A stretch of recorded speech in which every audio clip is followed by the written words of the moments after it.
오늘 말씀의 제목은 감사로 길이 열린다라는 제목입니다. 감사가 있어서 결과적으로 감사할 일이 있어서 감사한다기보다는 감사로 길이 열린다는 것은 감사가 통로가 될 수 있다, 이유가 될 수 있다, 그런 의미입니다. 일주일 동안 삶이 어떠셨습니까? 만족하셨습니까? 여러분의 건강도 괜찮고 여러분의 살아가는 것도 너무너무나 만족하셨습니까?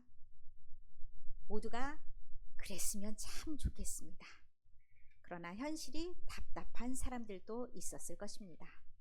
미래는 불투명하고 그래서 한없이 마음이 무거운 사람들도 있었을 것입니다. 믿음을 가졌는데, 나도 믿음이라는 것이 있는데 삶이 한순간에 달라지지 않아서, 기도해도 답이 보이지 않아서 너무 힘든 마음으로 나온 분들도 있을 것입니다. 그렇다면 믿는 사람은, 우리가 다른 사람들과 다른 믿는 사람이라면 무엇으로 어떻게 살아야 할 것인지, 오늘 시편 37편의 말씀이 어쩌면 답이 될 수 있을 것입니다. 결론적으로 말씀드린다면 오늘을 긍정하는 것, 그것이 우리의 답이다 라고 말씀합니다. 어떻게요? 오늘 감사할 이유가 하나도 없는데 오늘을 긍정할 이유가 또 뭐가 있다요? 이렇게 말할 수가 있습니다. 문제가 없다고 말하는 것이 아닙니다. 문제를 보지 말라고 말하는 것도 아닙니다. 그러나 오늘을 긍정하는 힘이 있다는 것은 믿는 자의 징표입니다.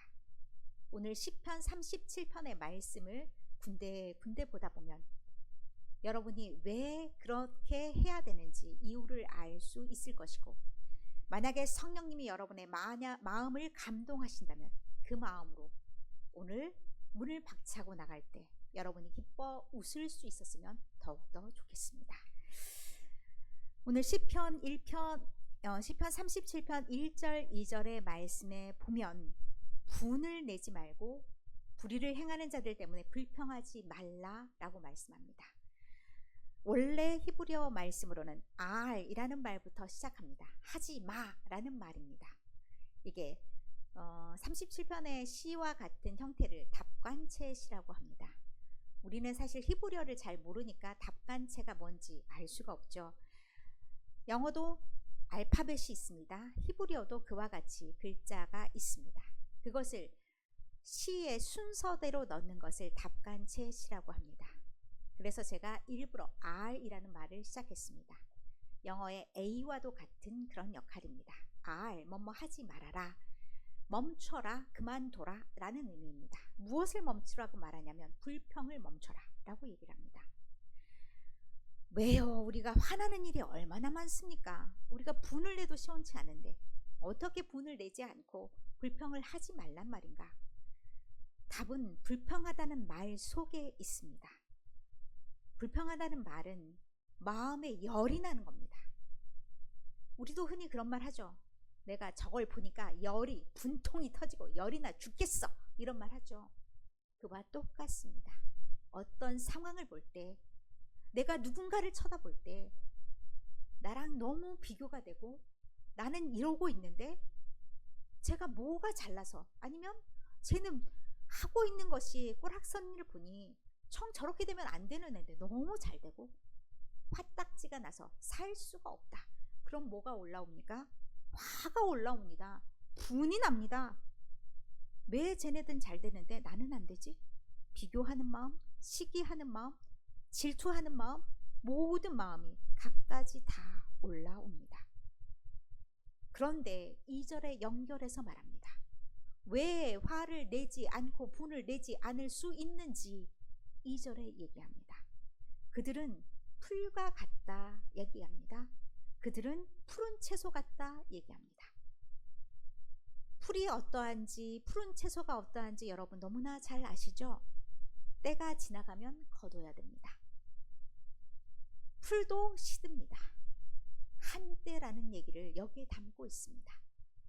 그들의 한때를 바라보면서 그들이 한때 창창하고 멋있어 보이고 너무 괜찮아 보인다고 그걸 가지고 그렇게 시기하고 질투하고 속 좁게 그렇게 앉아있지 말아라 라는 말씀이 1절, 2절의 말씀입니다. 우리의 생각과 다르죠. 우리의 판단과 다르죠.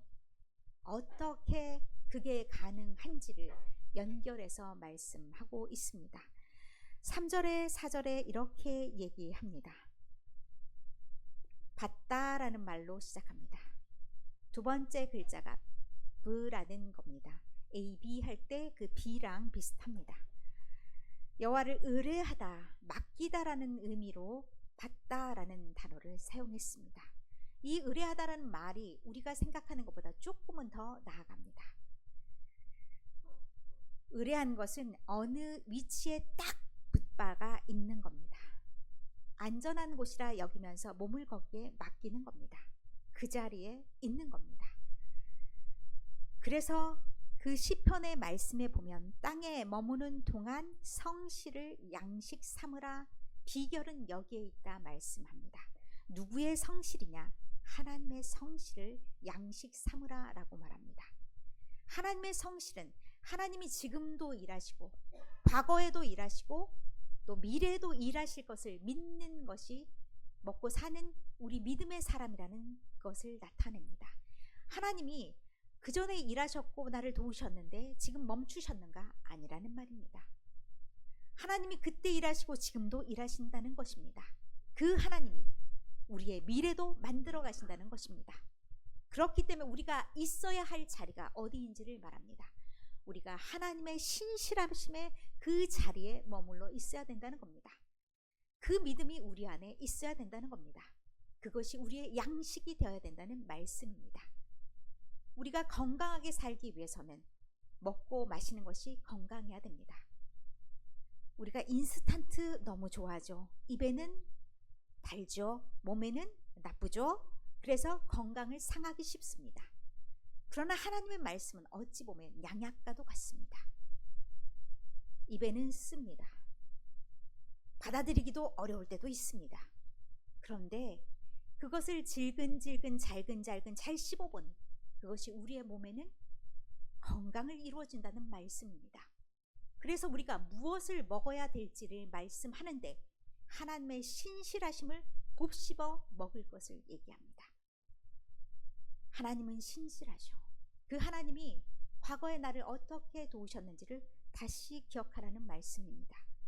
그리고 지금도 내가 아무것도 이루어지지 않는 것 같은데 가만히 들여다보십시오. 여러분의 삶 속에서 정말 아무것도 이루어지지 않았는가요?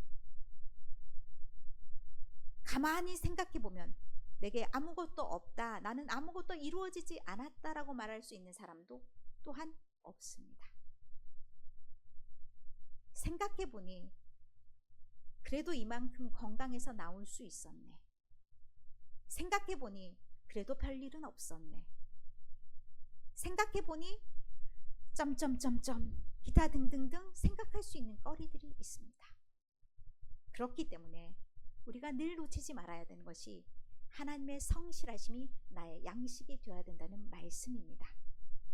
잘못된 것을 먹으면 어떻게 됩니까? 탈이 납니다. 여러분의 건강을 해치기 쉽습니다. 여러분의 정신을 갉아먹기 쉽습니다. 그래서 우리는 그 자리에 머물지 않도록 힘써야 됩니다.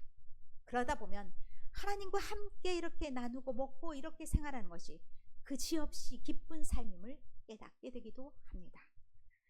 5절 6절의 말씀은 내 길을 여호와께 맡기라, 맡기라는 말부터 시작합니다. 알랄이라는 히브리어입니다. 이것은 원래 부르다라는 뜻입니다.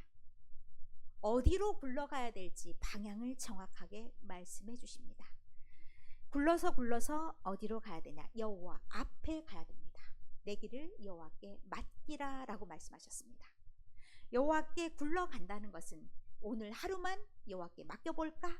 이것이 아니라 우리의 삶의 전부 여정을 하나님께 맡긴다는 뜻입니다. 미래도, 우리의 관계도, 우리의 선택도, 때때로 우리의 불안과 염려마저도 하나님께 맡긴다는 것입니다. 모든 것을 하나님께 맡길 때 하나님께서 약속하시는 것이 있습니다. 부자 되게 해줄게 이랬으면 참 좋겠죠? 그러나 그런 약속이 아니고 어떤 약속을 하시냐? 내 의를 빛같이 나타내시며 내 공의를 정오의 빛같이 하시리로다 말씀하십니다. 무슨 말이냐면 네가 사는 것이 틀리지 않았어. 네가 사는 것이 맞아. 너의 삶이 정당해. 그렇게 말씀해 주신다는 것입니다. 그러면 하나님께서 내 편이 되어 주신다는 의미이기도 합니다. 너의 길이 그러지 않았으니 내가 너에게 인정해 주겠다. 너를 인정해 주면 그 다음 일은 하나님이 알아서 해 주시는 겁니다. 그 다음 일은 무엇이 일어날지를 7절에 얘기해 주십니다. 7절의 말씀이 둥이라는 말부터 시작합니다. 알파, 베타, 긴멜, 달렛. 히브리어 네 번째 단어입니다. 그런데 감사를 생활화하는 것이 이곳에 곳곳에 나와 있습니다. 사실은 감사하고 거리가 먼데?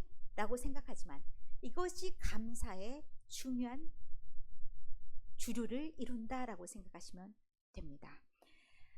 여호와 앞에 잠잠하고 라는 말이 둠입니다. 잠잠하다는 것은 정적을 의미하기도 하고 지금까지 해왔던 것을 멈추기도 하고 그런 의미로 내 내면의 소리를 멈춘다라는 의미이기도 합니다. 내가 누군가를 부러워하면 내 마음이 너무너무나 시끄럽습니다. 내가 누군가를 질투하면 화가 머리 끝까지 나면서도 내 마음도 진동을 합니다. 가만히 있지를 않습니다. 그런데 하나님께 감사한다는 건 어디부터 시작하는지를 보여줍니다. 내 마음이 잠잠해야 됩니다. 내 마음이 소란함을 멈춰야 됩니다. 잠시 멈추는 것이 필요하다는 얘기입니다.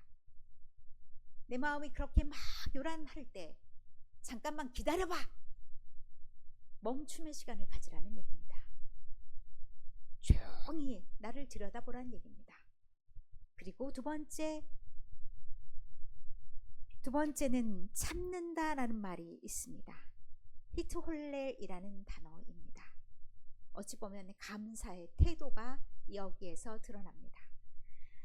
이 말은 산고를 겪는 여인네가 산고를 견디는 것 같은 그런 상태를 나타냅니다. 몸부림치며 살아가면서 몸부림치지만 어떻게든 그 이후에 좋은 일이 있을 것을 믿으며 견뎌내는 것입니다. 그렇기 때문에 이것은 다음을 기약하는 믿음이 없으면 불가능한 일입니다. 그렇기 때문에 그것은 능동적인 믿음의 태도입니다. 그냥 어쩔 수 없이 찾는 것이 아닙니다. 그 다음에 나올 것을 겨냥하면서 나아가는 태도라는 말씀입니다. 그렇기 때문에 감사는 환경이 아닙니다. 환경에서 나오는 감탄이 아니라는 겁니다. 내가 고통의 한복판에 있더라도 하나님을 신뢰하며 믿는 마음으로 인한 신앙의 고백입니다. 가장 힘든 상황을 여러분 떠올려 보시기를 바랍니다. 여러분 삶 속에서 가장 힘든 상황, 아니면 어찌 보면 지금 겪고 있는 가장 힘든 상황을 떠올려 보십시오. 그 일이 해결되었습니까? 해결되지 않았을 수도 있습니다. 해결되었기 때문에가 아니라 해결되지 않았을지라도 그 자리에 하나님이 함께 하신다는 사실, 그것으로 인해서 먼저 감사를 해보십시오. 감사는 결과가 아니라 감사는 어찌 보면 선행되어야 되는 그런 우리의 태도입니다. 마지막으로 기다림을 얘기합니다. 기다리라는 말은 소망을 가지고 바라본다는 뜻입니다.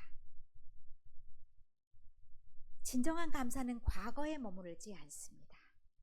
진정한 감사는 미래의 은혜를 오늘로 끌어당기는 힘입니다. 우리가 기다릴 수 있는 이유는 아직 아무것도 받지 않았어도 이미 받은 은혜로 나아갈 수 있기 때문입니다.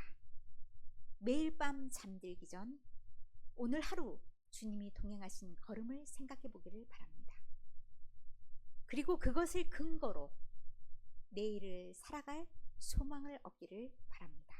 그리고 미리 감사의 고백이 일어났으면 좋겠습니다. 말씀을 정리하겠습니다. 감사는 감정이 아닙니다. 감정으로 생각하기 쉽습니다. 느낌으로 생각하기 쉽습니다. 아닙니다. 감사는 태도입니다. 감사는 무엇이 있어서 반응하는 반응이 아닙니다. 감사는 선택입니다. 어렵고 힘들어도 그 다음을 내다보는 믿음의 태도입니다.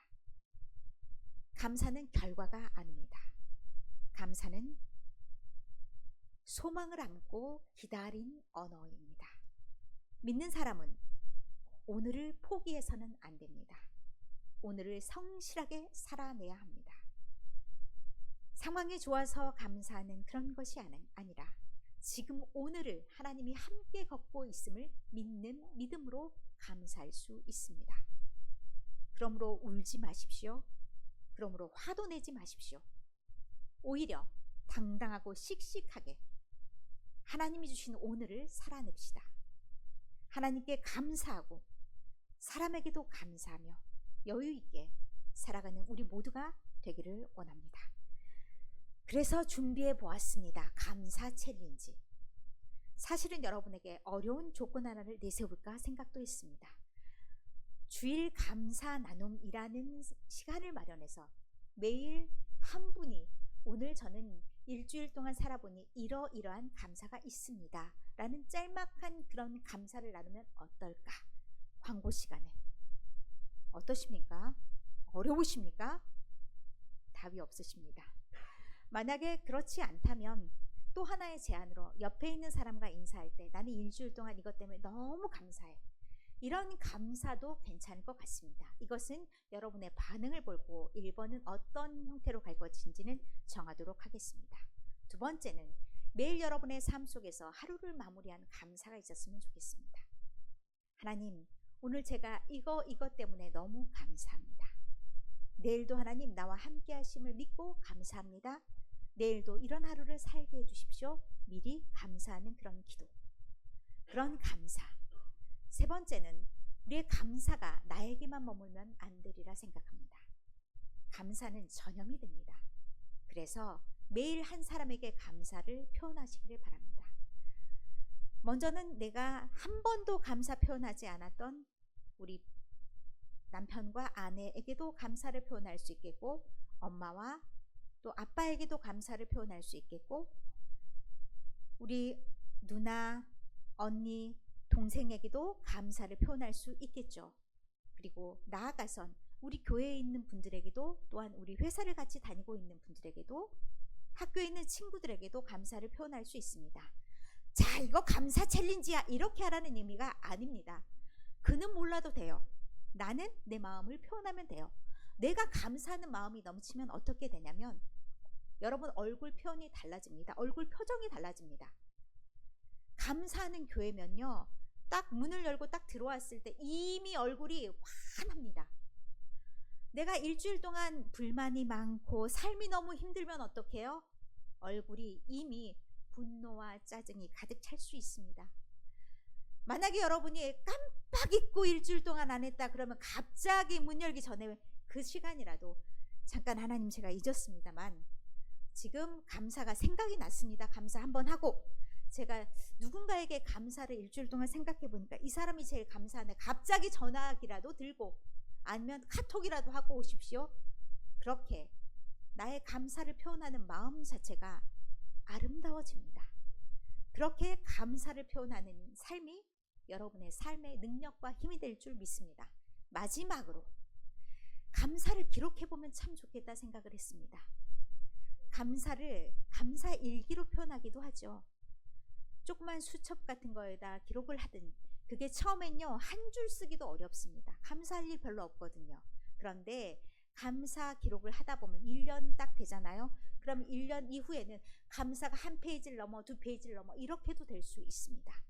해보신 분은 아마 경험할 수 있을 겁니다. 그렇게 감사 일기를 기록할 수 있는 분은 감사 일기도, 이거는 여벌로 한번 해봤습니다. 기록하는 그런 습관을 들으면 반드시 장담컨대 여러분의 삶에 기쁜 일들이 속출할 거라 믿습니다. 이렇게 했는데도 이 일이 잘 되지 않았다, 저에게 찾아오십시오. 여러분이 감사할 일을 반드시 만들어 드리도록 하겠습니다. 오늘 감사에 대해서 생각해 보았습니다. 이렇게 감사는 챌린지까지 도전하는 이유는 감사는 개인의 감정이 아니기 때문입니다. 감사는 우리 모두를 살리는 영성입니다. 감사의 영성이 우리 모두에게 있었으면 좋겠습니다. 우리의 표가 무엇입니까? 그렇죠. 주님과 함께 한 걸음. 표를 잠깐 잊은 것 같아요. 우리 모두 한번 해볼까요? 주님과 함께 한 걸음. 좋습니다. 주님과 함께 한 걸음을 걷기 위해 가장 필요한 것은 우리에게 감사하는 태도라는 것을